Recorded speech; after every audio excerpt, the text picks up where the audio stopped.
केवल और केवल चुनावी लाभ प्राप्त करने की दिशा से इस तरह का कदम उठाया गया जिसके पीछे कोई भी तरह का रैशनल सोच नहीं है। रामलुभाया कमेटी का काम पूरा नहीं हुआ है, इसको लेकर के 8 दिन पहले जिस सरकार ने नोटिफिकेशन इशू करके उसके काम करने के समयावधि को 6 महीने बढ़ाया और 8 दिन में काम पूरा नहीं हुआ ये मानने वाली सरकार ने 19 जिले घोषित कर दिए। एक तदर्थ रिपोर्ट, टेंटेटिव रिपोर्ट पर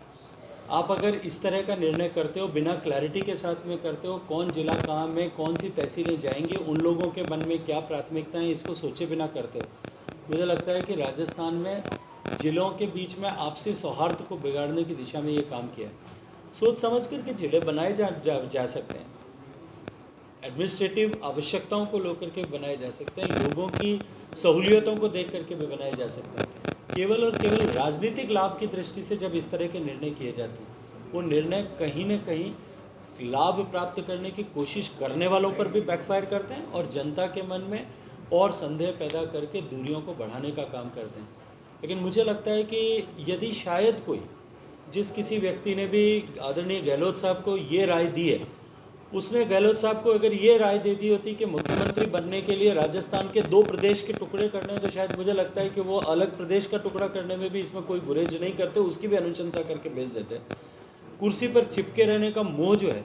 उस मोह ने जिस तरह से राजस्थान को पिछले 4.5 साल में बर्बाद किया, मुझे लगता है कि अब उस बर्बादी के ताबूत में आखिरी कील ठोकने का प्रयास राजस्थान की सरकार ने किया है। जिस तरह से थोथी घोषणाएं की है, जिन घोषणाओं को कभी धरातल पर लागू नहीं किया जा सके,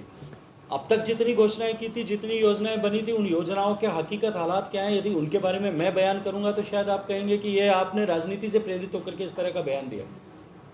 लेकिन सदन के पटल पर खड़े होकर के और जो है विधानसभा के पटल पर खड़े होकर के और मीडिया के सामने जो उन्हीं की पार्टी के विधायक उनकी योजनाओं के बारे में जो रिपोर्ट करते हैं, आप सबको देखना चाहिए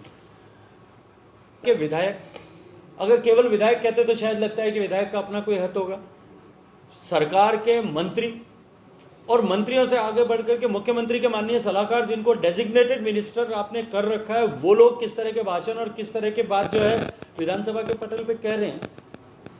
तो किसी व्यक्ति को सच दिखाने के लिए आईने की आवश्यकता होती है। यहाँ तो आईनों के जो है 6 डायमेंशनल आईना लगा हुआ है, जिधर भी घूम करके देखो उनको विफलता ही नजर आती है और उन्हीं के लोग उनको विफलता के कटघरे में खड़ा करते हुए दिखाई देते हैं।